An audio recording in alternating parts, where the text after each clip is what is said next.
Picture a team where one developer drives Claude Code, another lives in Codex, a third refuses to leave Cursor. Each tool has its own terminal, its own session format, its own way of asking permission before it deletes a file. Most teams just accept that and never share, resume, or govern any of it consistently. Omnigent starts from a different premise. Put a real server between the developer and the agent, so any of those tools becomes a session you can watch from a phone, resume on another machine, or shut down safely. This is a code-level tour of how that server actually works, and where it breaks. Even though Omnigent looks like client-server software, for local use it's really 4 cooperating processes on your own machine. The command line tool is a thin client. It calls into a host daemon, which starts and reuses a persistent background process.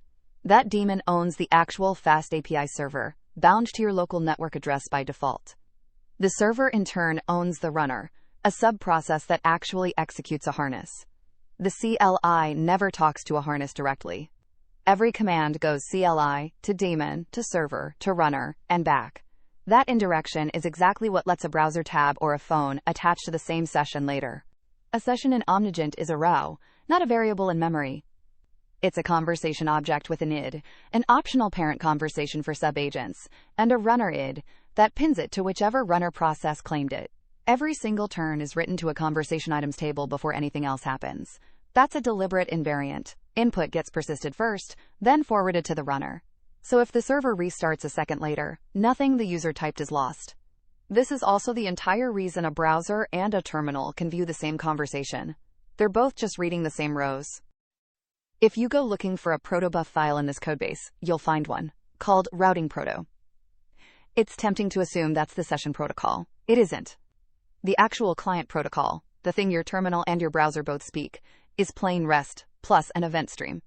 You create a session with a post request. You send turns to it, and you open a streaming GET request that returns typed events as they happen. 60 routes, no gRPC, no custom binary framing for sessions at all. So what is that protobuf file actually for, if not sessions?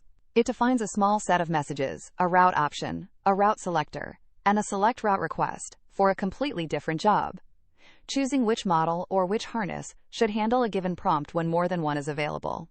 It's compiled down to real generated Python and versioned on its own schedule, independent of the REST API.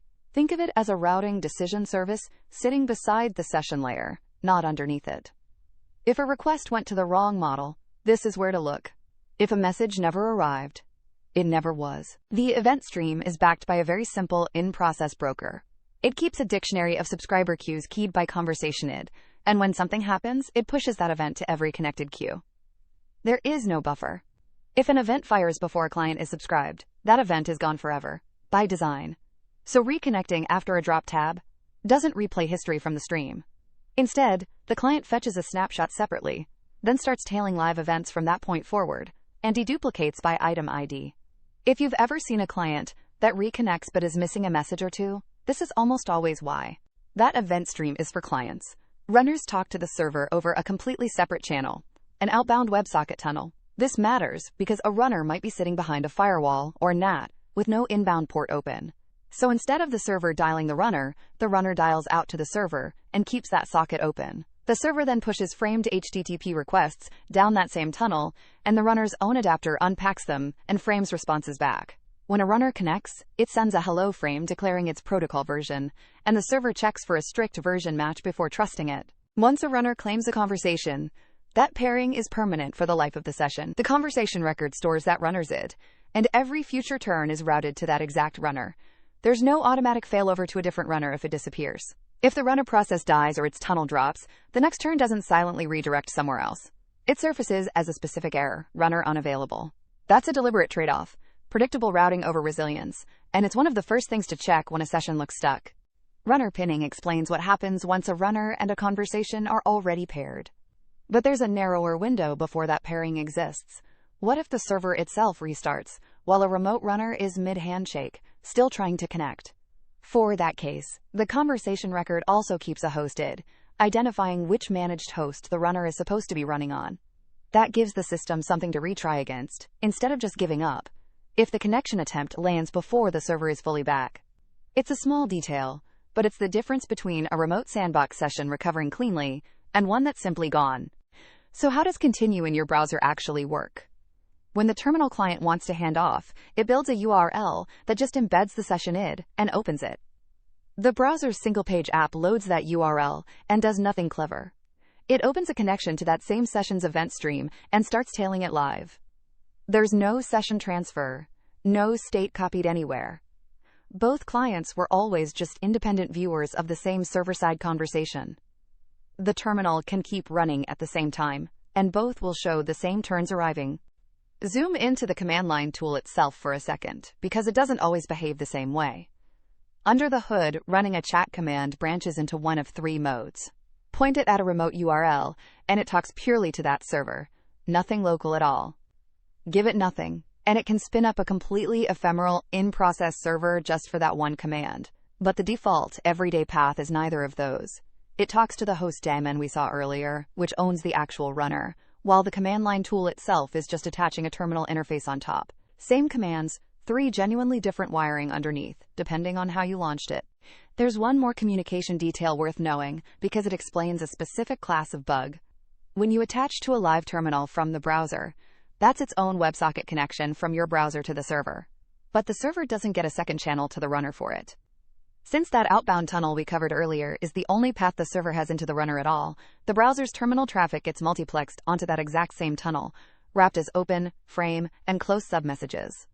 So if the runner tunnel itself is unhealthy, you won't just lose events, you'll lose live terminal attachment too, at the same time, for the same reason. Quick question before we go deeper. Omnigent defaults to a local daemon per developer machine instead of one shared hosted server. Do you think that's the right default for a team, or should session state live centrally from day one? Drop your take in the comments, I want to hear the counter argument. Now let's get into how a harness actually gets wired in. Every supported tool, Claude Code, Codex, Cursor, Goose, Anti-Gravity, follows the exact same 4-file pattern. A native file that does the actual launching. A native bridge that owns the rendezvous between two live processes. A native forwarder that watches for output and turns it into events. And native hooks that plug into whatever hook system that specific tool already has. Learn this pattern once, on any one harness, and you can read the integration code for all the others. Take Claude Code specifically. Two independent processes need to find each other, Claude running in your actual terminal, and the Omnigent harness turn, tracking it from the server side. They rendezvous through a shared directory on disk, one folder per bridge, holding small files that each side writes and the other pulls for. That directory is also where the bridge advertises which terminal pane Claude is running in, so anything that needs to reach into that terminal later knows exactly where to send it. Here's the part that surprises people. When a message comes in from the web interface, Omnigent doesn't pipe it into Claude's standard input, it types it. Literally, using the terminal multiplexer's own paste and keystroke commands into the exact same pane the user might be sitting at. Why not just write to standard input directly? Because a human might be attached to that same pane right now, watching or even typing alongside the agent. The terminal has to stay a real, shared, attachable surface. That constraint is what shapes this entire input path. Rather than reverse engineering Claude Code's terminal output, the bridge does something simpler. It registers itself into Claude's own native hook system. Session start, every tool use before and after it runs, permission requests, task events. Those are Claude Code features that already exist. Omnigent's bridge writes its own hook commands straight into Claude settings, so Claude itself calls out to a small Omnigent process at each of those moments. It's a structured, versioned event feed handed to you, instead of something scraped from raw terminal bytes. Most of these hook scripts import an HTTP client and call back to the server directly. One of them deliberately doesn't. The hook that fires on every single streamed text chunk imports nothing but the standard library, and does exactly one thing. Append one line of JSON to a local file. Claude itself blocks on that hook while it runs, once per chunk of output, so any extra import or network call there would slow down every single token the model streams. It's a small performance detail, but a deliberate one, and a good reminder that not every hook in this system is built the same way for the same reasons. One specific hook is worth knowing by heart if you ever debug a stuck session. The permission request hook. When Claude wants to run something risky and asks for approval, that hook process blocks, long polling the server for a verdict, for up to 24 hours. So a session that looks completely frozen isn't necessarily broken. It may just be sitting exactly where it should be, waiting on a human to click approve somewhere. Before you assume a hang is a bug, Check whether there's a pending permission prompt first. So the hooks write structured events out. Something still has to turn those into the live stream you actually watch. That's the forwarder's entire job. A background process that continuously tails those hook logs, along with Claude's own transcript, and translates every new line into an event on Omnigent's event stream, text deltas, status updates, task lists, all of it. If tool output ever seems to just stop appearing mid-session, this is the process to check first. It might have crashed, or it might have lost track of which session it was watching. Zoom out one more level. How does a runner process even come to exist? The first time a session needs one, the server spawns a fresh sub-process and waits for it to open a local socket. Once that socket is reachable, an HTTP client gets built over it and cached for that session. Later turns reuse the exact same process. A runner gets respawned, not reused, if it already died, if the session switched to a different harness entirely, or if the model changed. Anything short of that, it's the same long-lived sub-process, the whole conversation. 2 real fixes from this codebase's history make the failure surface concrete. First, if a spawn got cancelled right while it was waiting on that socket, the sub-process still existed, but it was never registered anywhere, so nothing ever cleaned it up, an orphaned process sitting there until the whole daemon restarted. Second, when the server forwarded a turn to a runner and that call failed, it used to swallow the error and tell you the turn was queued, even though the runner never received it. Now that failure surfaces honestly as runner unavailable, instead of vanishing silently. Omnigent can run a session inside a cloud sandbox instead of your own machine, and it supports several providers behind one common interface: prepare, provision, run, terminate. But here's the detail that trips people up. Which provider gets used is a server-wide configuration choice, not something picked per session.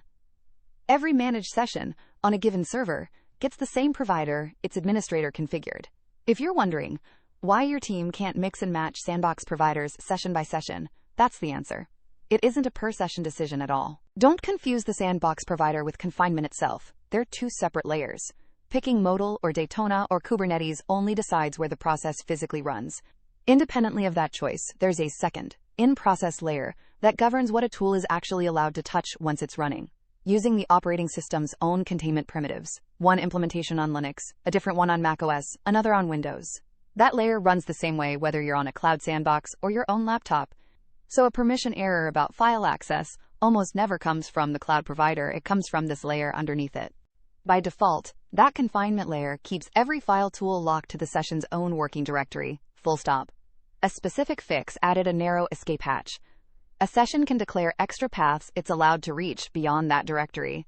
Declare a write grant, and that path becomes fully readable and writable. Declare a read grant, and it's readable only, never written to. Nothing is auto-widened, you have to declare it. And every path is resolved and checked for traversal tricks, both when the grant is declared and every time it's actually used, so a symlink or a ... can't quietly walk you outside what was granted. One concrete example: sandboxes on Modal are created with a hard 24-hour lifetime baked in at creation time. There's no idle timeout to configure, it simply ends. And because Modal sandboxes don't support forwarding a local port into the box, Omnigent skips the browser-based login flow entirely for that provider. So if an authentication step that works fine locally just doesn't happen inside a Modal sandbox, that's not a bug, that's a documented capability gap for that specific provider. Policies can be attached at 3 levels: the session itself, the agent's own spec, or the server administrator. They don't evaluate all at once as equals. Session-level policies run first, and a deny at that level stops everything before the agent's own rules or the admin's rules are even consulted. For sub-agents, their parent session's policies are automatically prepended too, so a guardrail set on the top-level session also governs anything it spawns underneath it. If a tool call gets blocked and you can't figure out which policy did it, check session-level rules first. When a policy says ask instead of allow or deny, what actually happens under the hood isn't a job sitting in a queue somewhere. It's a single coroutine that registers a pending request, emits an event describing exactly what needs approving, and then genuinely blocks, parked, waiting to be woken up when a verdict arrives or a timeout hits. And the parsing of that verdict is strict. Only an explicit accept counts as approval. A decline, a timeout, or anything malformed is all treated as a denial. If an approval seems to vanish with no effect, a race on that wake-up is the first thing to suspect. Here's how a sandbox gets to call an API without ever holding the real credential. Requests from inside the sandbox go out through an egress proxy that sits between the sandbox and the internet. The sandbox itself sends a request with no authorization header at all, and the proxy injects the real credential on the way out, matched to the destination host. For tools that refuse to run without seeing some token locally, there's a fallback. A random single-use placeholder value gets handed to the sandbox instead, and the proxy swaps it for the real thing, rejecting it outright if it's ever replayed to the wrong destination. One last thing worth knowing: if you ever write your own agent definition, there's no separate, simpler code path for it. A custom agent's YAML file just names a harness, and that name is looked up in the exact same registry the built-in commands use. Set it to the Claude Code bridge, and your custom agent gets spawned through the identical process manager, the identical bridge, the identical forwarder, and hooks we just spent this whole video on. Everything you now know about debugging a stuck Claude Code session applies just as directly to a custom agent you wrote yourself last week. Put it all together, and troubleshooting stops being guesswork. Session not updating live? Check the event broker first, then the runner tunnel. Tool output missing mid-session? Check the forwarder before you check the harness itself. Session looks frozen? Check for a pending permission request before you assume it crashed. A tool call blocked with no explanation? Check session level policy before agent or admin policy. Every one of these symptoms maps to exactly one layer, once you know the layers exist. None of this is the only way to build something like this. And it isn't magic either. It's a persistence-first server, a deliberately unbuffered event broker, per-harness bridges that reuse each tool's own native hooks instead of fighting them, and a policy and sandbox layer that fails closed by default. If you're building your own agent orchestration layer, that combination of choices is worth stealing. If you're just trying to fix a stuck Omnigent session, you now know exactly which of 4 layers to check first. See you in the next deep dive.